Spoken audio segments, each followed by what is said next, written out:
I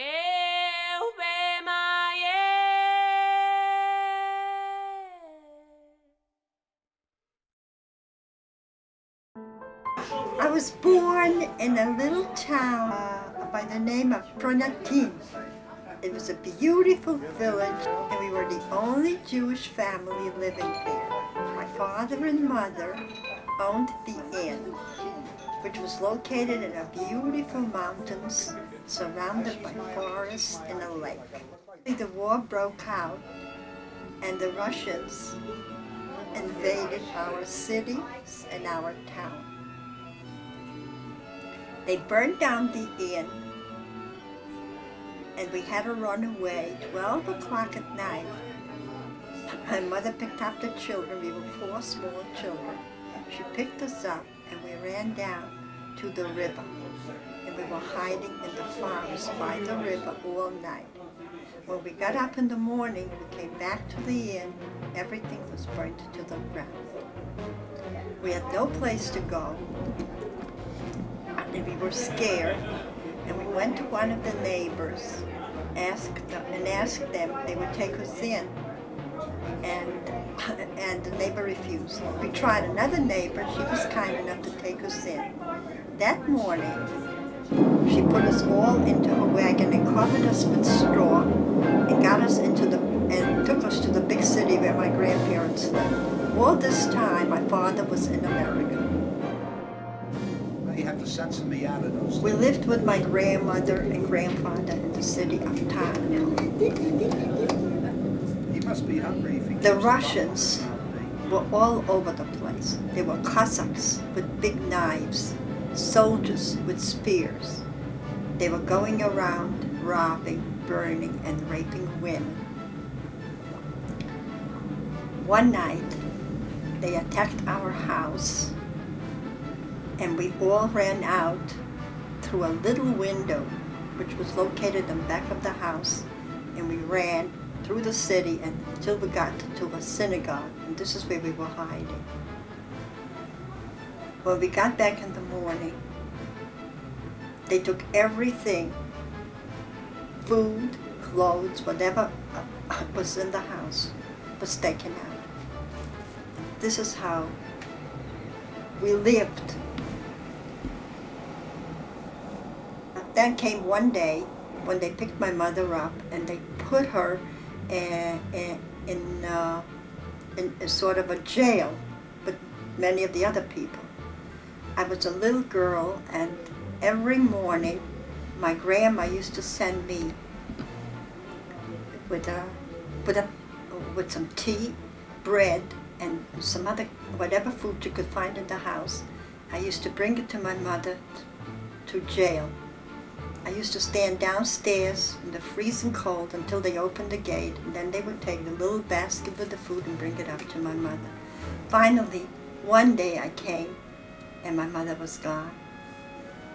She was no longer there, they told me. I later found out that she was sent to Siberia with all the other people they had rounded up. We went through a terrible time of hardship. We had no food, we had no clothes. My grandparents did the best they could. And it was just unbelievable what went on in that city.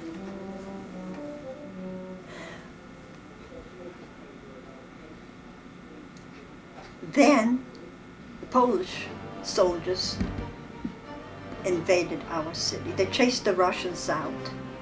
They were really Bolsheviks, and they chased them out, and they came into the city. And the soldiers were just as bad, but not quite as bad as the Russians. My mother was still gone. We didn't know where she was. And then one day my mother just came back. She just came back. She had been gone a year and a half, and when she came back, she never spoke one word. She never told us anything. She just got back. We were very, very, of course, happy to see her. And and we continued to suffer. We had absolutely no food. I don't know how we lived through all this. There were constant raids on the city with airplanes. They even threatened to throw gas on the city. That was the Russians trying to get back to the city. And they were fighting. There were fights between the Russians and the Poles. When soldiers, when they mobilized the Jewish young men, when the Polish people mobilized the Jewish young men to go to war, to enlist in the army, to go to the army, Jewish young men went and circumcised themselves so they shouldn't be noticed or known as Jewish, because they would have not survived. And all through this time, we never heard from my father. We never knew whether he lived.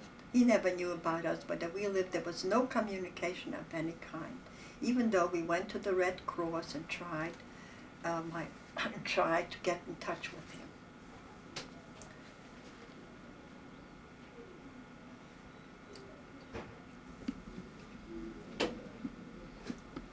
One night, the Polish soldiers got drunk, and they came in to our street where the Jewish people lived.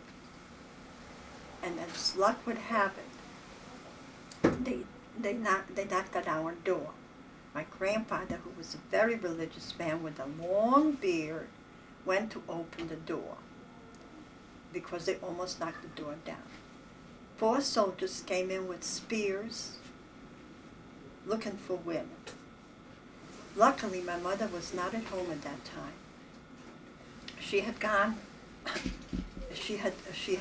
to visit some relatives, and she wasn't, and luckily, and as luck would have it, thank God she wasn't home. When they walked in and they saw my grandma, my grandpa, and 4 little children, they kept asking for women, and they insisted that we were hiding some women in the house. They took their spears and they started rummaging with their spears under the bed, in every nook in the house. If anyone had been hidden there, they'd have surely been dead. Finally, they got mad because they couldn't find any women. So they looked at us, and it seemed to us that they wanted to kill us, and we were very scared. Since I was the oldest of the 4 children, and I was the only one who spoke Polish, I went down on my knees and I begged them to leave us alone. I told them there were no women here, there were only children. I started yelling, "Dzieci, dzieci, dzieci," which means children. Please leave us, please don't kill us. And I was kissing the soldier's hand to leave us alone. So they sort of hesitated, but they didn't harm us. However, they put a match to my grandfather's spear. And they walked out. My grandma took a glass of water and she doused the spear. And now we had to live without a door because they broke the door. One of the women, a neighbor of ours, a woman and her daughter, and they were attacked during the night, just when they attacked many other people during the night. They walked in and they raped a girl, and they took one eye out. She lost an eye. They beat her up and raped her, and the girl was wearing a black patch. She was a beautiful 21-year-old girl. Was she Jewish? Yes. And the soldiers did that. And when my mother received the money from America to come to this country, she gave the girl $100 cash to go to Vienna and have a glass eye put in so she shouldn't have to wear the patch. There were many, many atrocities. There was fighting. There was, at one time they were making, they went into the Jewish quarter of the city. That's where we lived. and they started killing people, just actually killing people, shooting them. If a man wore a pair of boots, they would take his boots off if he objected. And they were about to come into our street, but we had one Christian neighbor on that street, and she went and she put out a big cross, a big wooden cross that she had in the house, and she put it right in front of the street, and they avoided that street. They never came to that street. That's how we actually remain alive. Whoever she is, I remember her like yesterday. And we went through an awful lot of hardships. Then, finally, the Polish people, finally the Russians lost the war, so to speak, and they went back to their own territories, and the Polish remained in the city. By this time, there was some kind of peace, and we were able to get in touch with the Red Cross.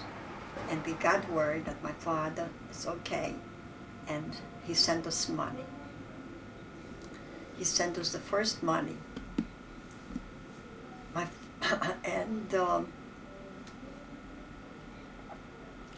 We had, for the first time in years, we had food, and we had some clothes, and of course we were very happy. Then my father sent us tickets to come to America. We traveled for 3 weeks. First we went to Warsaw, then we went to Danzig, then we went to Hamburg. In Hamburg, we first got a ship that brought us to America. The trip by boat to America was 2 weeks. We were very, very sick. It was packed with people, and we couldn't get any other tickets, so we had to stay in steerage. We were all very, very sick, and we finally arrived in America. When we came to America, my father had prepared a beautiful apartment for us, and we moved at 478 Grand Street. This was our first apartment, and of course we were very happy to be here. We got to this country in 1921. Mm-hmm. My father had a business of his own, and he was doing very well. And all relatives that were left behind were killed in concentration camps during World War II. How many people was that approximately? My mother's sister, her husband, and her son. Another sister, her husband, and her son and son-in-law. All my neighbors lived next to us in the city of Tarnopol were all wiped out. As I understand it, the city of Tarnopol was practically demolished. During the times when it was quiet and there were no raids, I had attended school. And there was terrible, terrible anti-Semitism in the school. And the children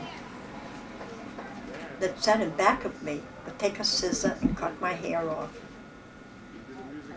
And they told me that I don't belong there, that I belong in the cheder, not in the school.